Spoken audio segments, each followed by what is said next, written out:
Hello and welcome to another episode of MenTalk2 Present. So today I am thrilled to be joined by Jonny Ward, who is a Greater Manchester Fire officer, firefighter. I'm not quite sure what the right term is there, but he's also probably better known, certainly across social media, for his social media account, which is the Anxious Fireman. So welcome, Jonny. Thank you, Dan. Thank you for having me. Perfect. So probably a good place to start. Like as a firefighter, is that something that you've always wanted to do growing up? Yeah, that's a good question. And I suppose short answer, no. I always wanted to be in the armed forces. I always wanted to be in the army for a long time. But as I kind of got older, the thoughts of actually joining the army sort of dwindled, and thoughts of lying in cold, muddy fields and marching for hours for whatever reason, I'm not sure why, just seemed to appeal less. And as I sort of got a bit older, the fire service started to kind of tweak my interest a bit more and more. And then when I actually came to apply for a job, it was kind of there front and center as something that I wanted to do. So I always knew I wanted to do something, in the services. I always knew I wanted to sort of serve, under a kind of uniform and do something like that. But the fire service was kind of a late incomer to my kind of, what I wanted to do in my life, and I'm glad it did. I'm really glad it did. Yeah. And how long is it you've been a firefighter now? So when did you join up? Yeah, I joined in 2007, so I'm a couple of months off 13 years service now with Manchester. Amazing. And can you remember the first fire that you went out to? God. Yes, actually, I can. It was on my first ever shift, and we got sent to a place called Mosley, just outside Manchester, to a big mill fire. And we got there and we got donned up like we do. And bear in mind, this is my absolute first day one. Got sent into this sort of big mill on fire with a guy who's a bit more experienced than me. And we came out covered in this white powder. We didn't know at the time, but as soon as we kind of came out, all the officers sort of took one look at us and started sort of backing up away from us, and running away. And it ended up sort of we had to get all these hazmat people down, and they sort of took samples from us while we were stood there, and put us in this little decontamination tent and everything. And apparently in the end it turned out to be something that was fairly harmless, but they said it was like one chemical away from sort of melting us to the ground or something. So I will always remember that first fight. And just sort of questioning, right, is this really for me? But yeah, that was day one. It's not every day like that though. Don't think it's sort of non-stop action. It's not.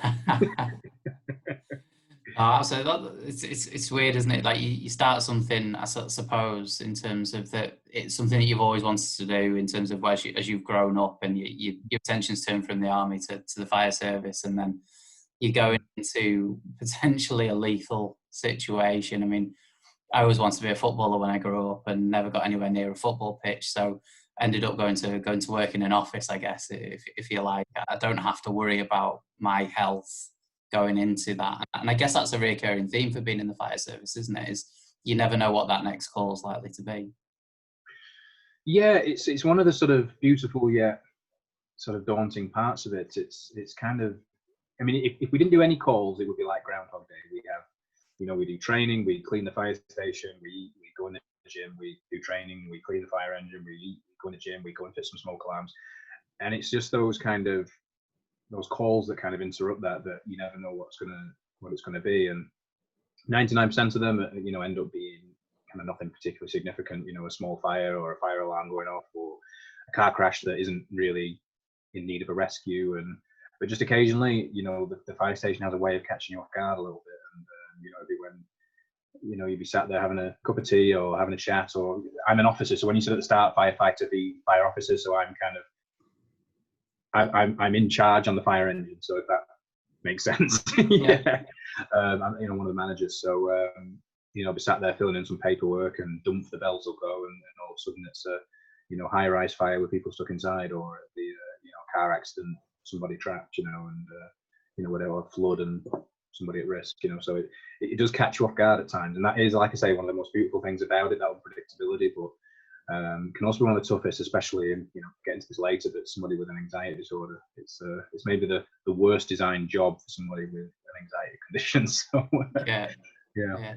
And are there any, I suppose, over the number of years that you've been that you've been in the service, is there any kind of incidents or rescues that kind of spring to mind in terms of whether that's challenged your belief in what you do, or it's changed you? You felt that it's changed you as an individual. What are the sort of call outs that you've been involved with?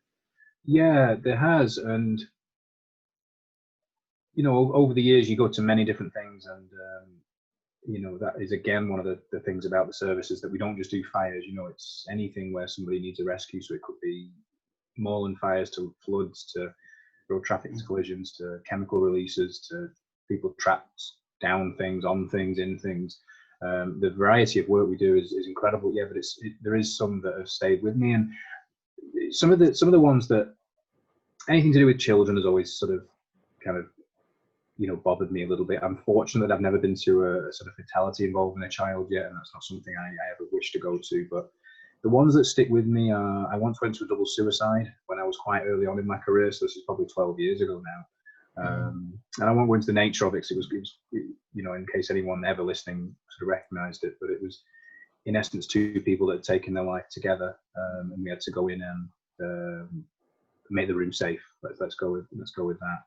And yeah, there was sort of notes everywhere, and it was just one of those really desperately sad situations. And that always sits with me, that was something not particularly nice to have to do, and to sort of not really the actual physical job itself, but sort of coming away from it and thinking about what those people were going through. I know this is a mental health sort of talk, and I don't want to sort of instantly bring that to mental health. That wasn't the plan there, but it's just that's one of those ones where I just remember going back to the station just thinking, that is just desperately sad, isn't it? Like two young, otherwise healthy people that felt that was enough, and that was definitely one that stayed with me. Another one was a really serious car accident where we tried to get this young lad out of the car, but he crashed in such a way that into a tree that he was kind of pinned inside.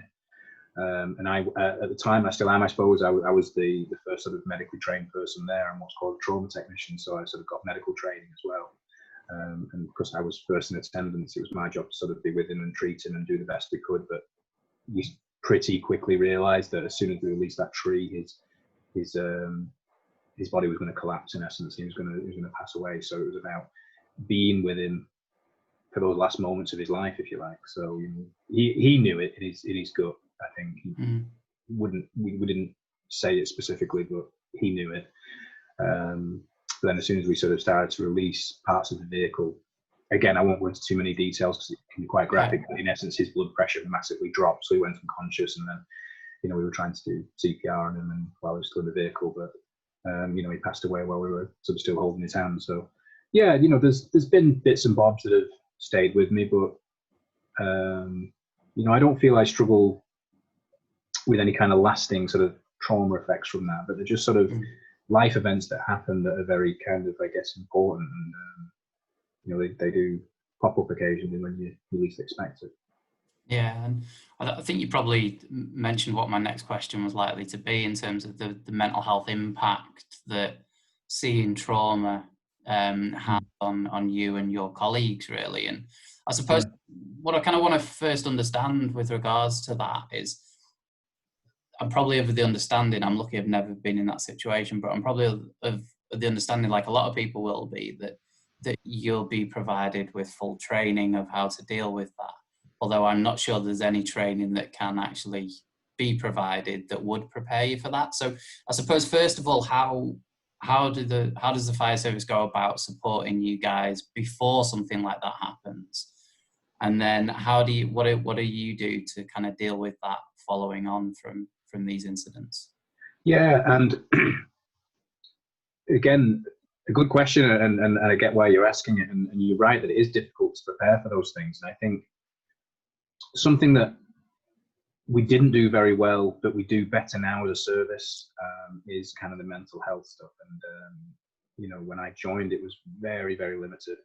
And if I can sort of switch that question around a little bit, sort of post-incident, if we do get anything significant, we can request things like TRIM briefings, which are trauma risk management briefings, where we sort of sort of chat through the incident and work through it as a team that was there. And then the sort of facilitator is looking for signs and symptoms of post-traumatic stress, and if they come up, that person will be sent on for further support.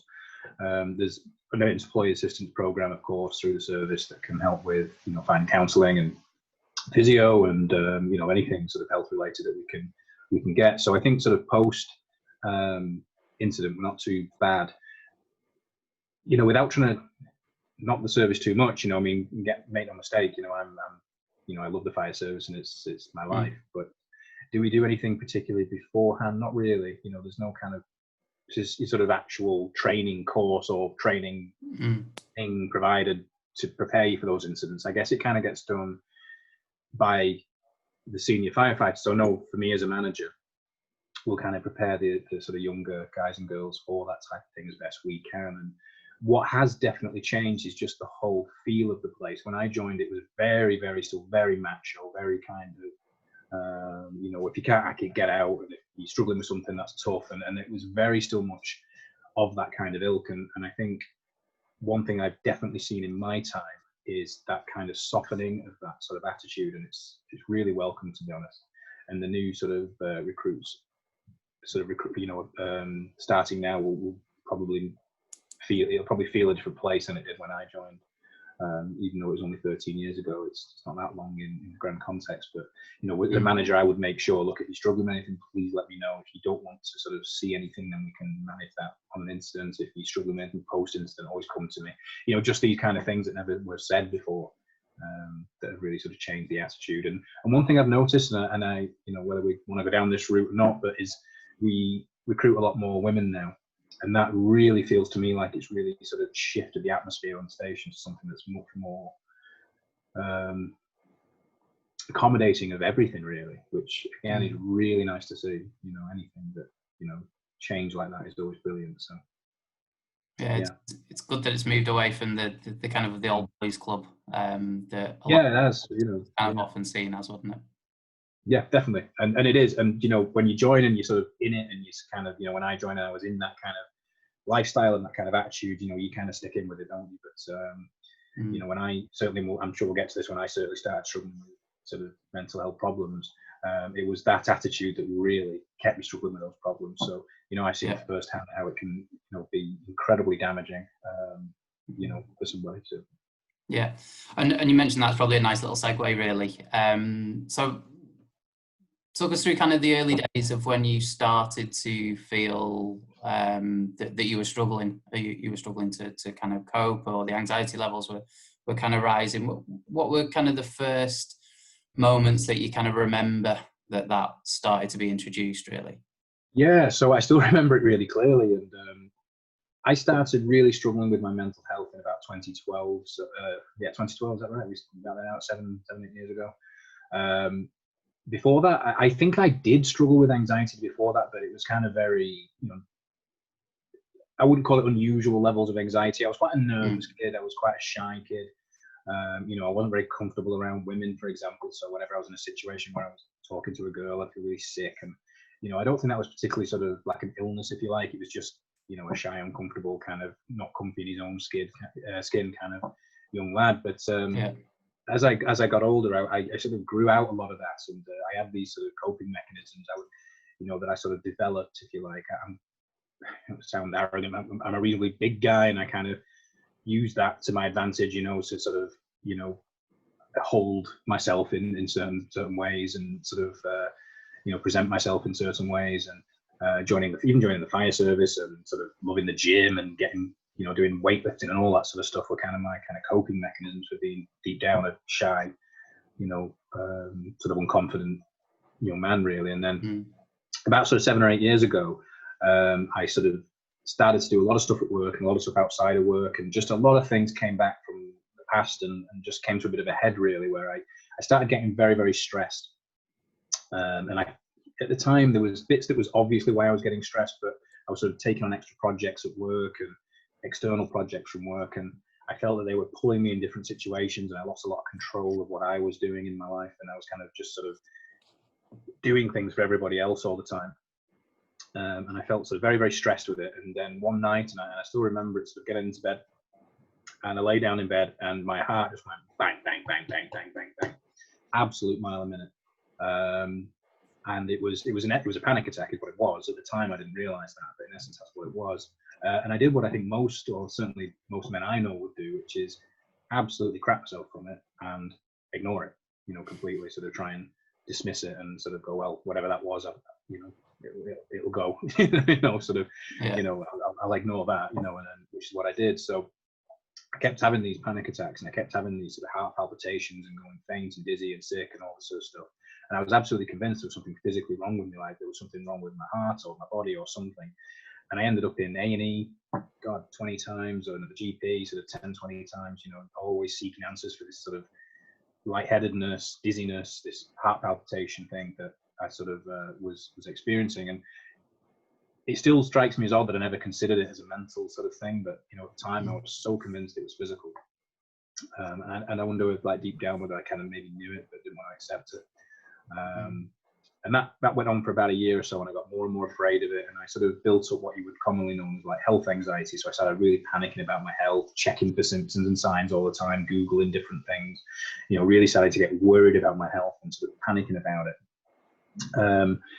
And that sort of went on for about a year or two, and I sort of stopped doing as much physical exercise. I started worrying about doing things that would get my heart rate up, which, in my job is difficult, so I was already starting to sort of pull away from what I used to sort of be, if you like, which was a very sort of physical and healthy and sort of strong person, if you like. Those sort of cracks had begun with what it was I thought I was, if you like, and the sort of the shy nervousness was coming out from underneath. Until a couple of years later, this went on for a couple of years, of sort of worrying about this health anxiety. I was away on a stag do, of all things, with a couple of close friends. And I ended up, at this point, I was really, really worried about this health thing. It was all consuming. It was all I ever thought about. And I went to a pizza place with my friend, and we hadn't had anything to drink, so nothing at all sort of to do with that. It was the first place we went to on the stag do, to have a pizza and something to eat. And I went to the toilet, and I remember getting up, coming out of the toilet, and I collapsed face down in the middle of the restaurant, absolutely blacked out. And the last thoughts I remember when I went down is, I was right, there's something wrong with me. And I came round on the floor a few seconds later, and what I'd actually done is stood up too quickly from the toilet, of all things. But I was so consumed with this kind of health anxiety that I almost, that it absolutely just sort of, that was it. I was dying. I came round, and the ambulance came, and they took me to hospital at A&E for another time, and I was so in such a stressed sort of place that eventually I kind of give my now wife and girlfriend a ring, and she came and collected me from the stag do. And I've never ever felt more sort of pathetic and sort of weak in my life, and not just for that event, but just for the last sort of couple of years of worrying about all this health stuff.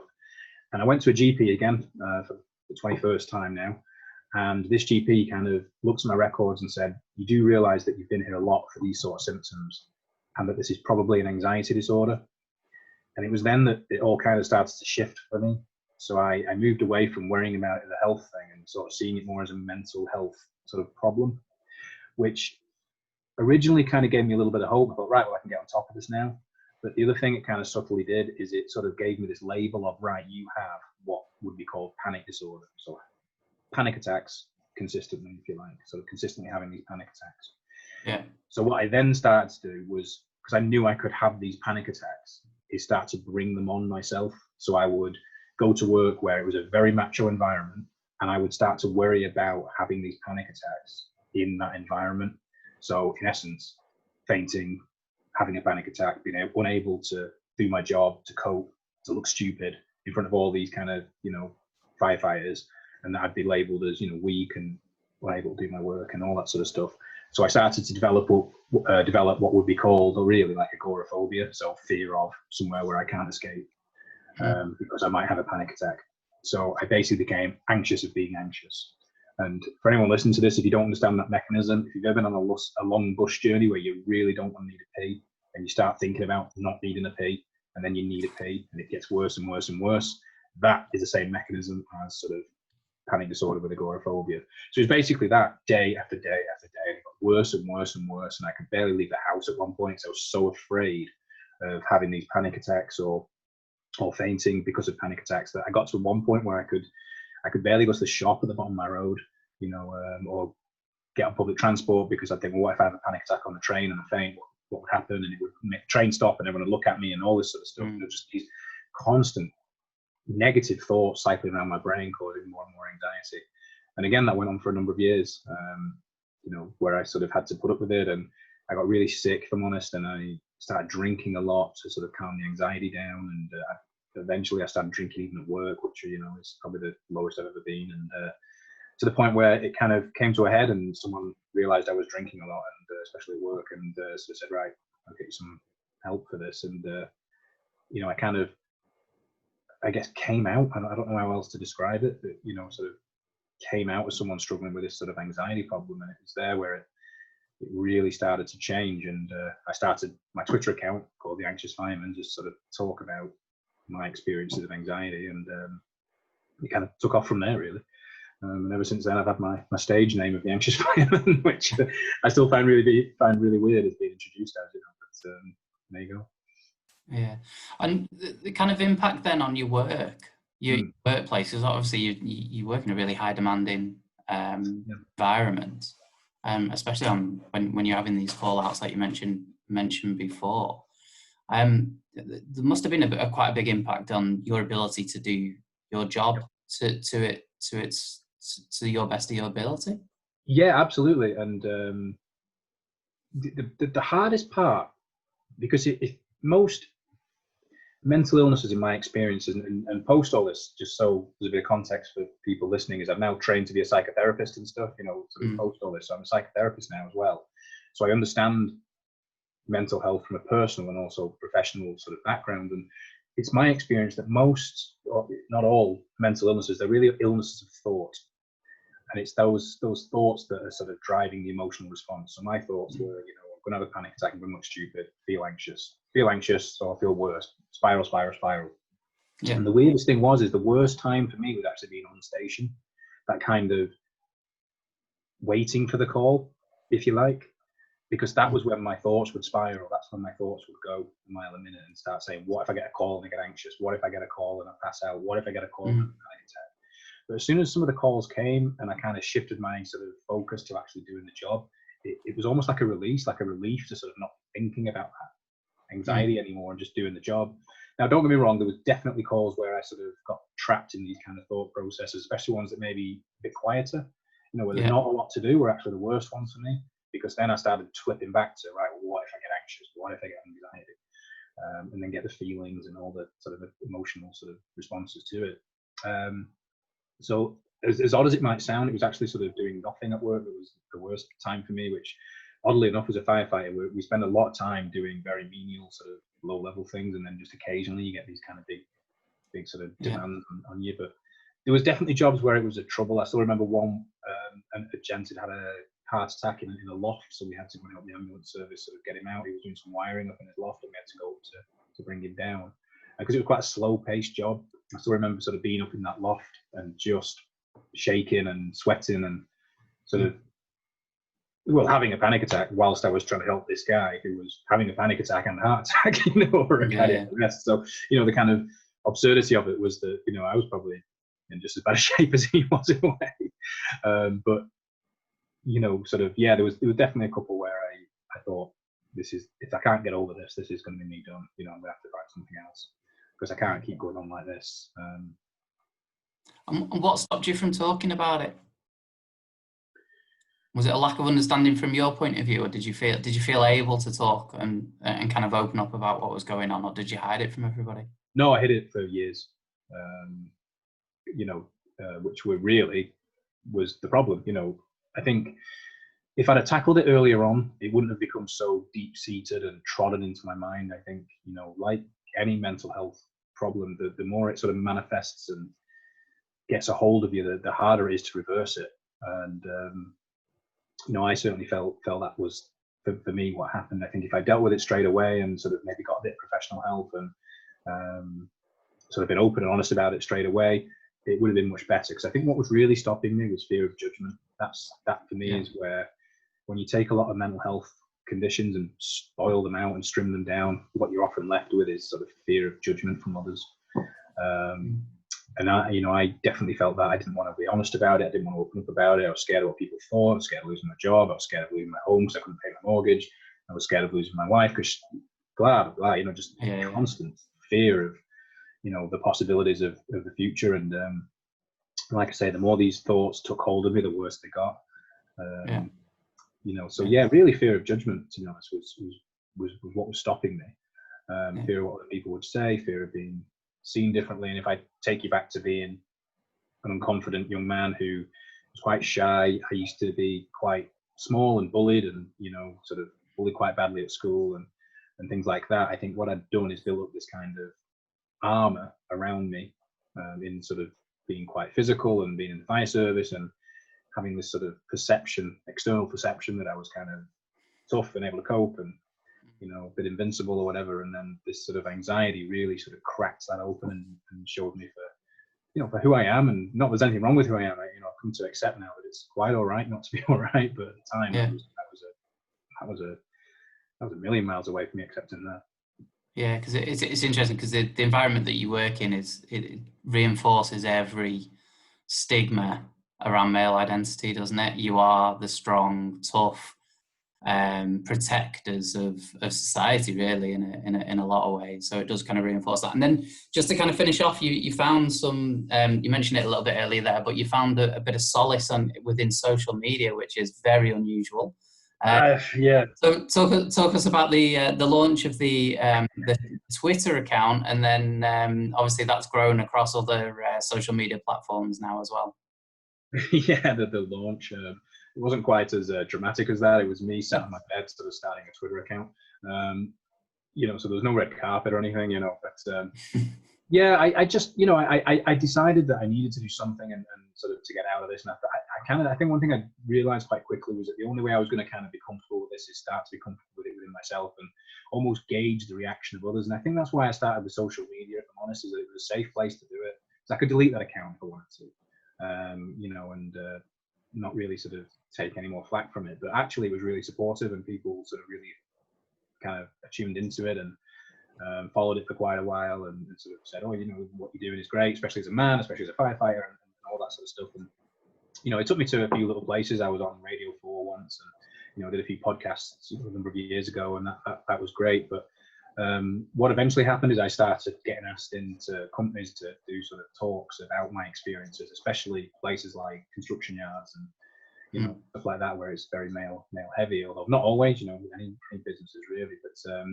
and from there, it kind of kicked into a little business, really, and I started sort of going into businesses and doing talks, about my experiences of sort of anxiety and depression, because that heavy load of anxiety eventually led to sort of severe depression as well. And, I went up and helped build a health and wellbeing team in the fire service and sort of challenged stigma that way and was quite honest in the service about what had gone on for me. And again, I was waiting for the sort of reaction that I was expecting, but it never came. It was always very supportive. And actually, when you start opening up about these things, you really start to realize that everyone has something and everybody struggles with something. And actually, people are a lot kinder than I certainly perceived that they would be. So, it kind of went from there. And then the Twitter account, unfortunately, has now gone, but I'm up on LinkedIn with, the Anxious Fireman, mental health training and psychotherapy, sort of, still peddling my wares, I suppose. Yeah. Amazing.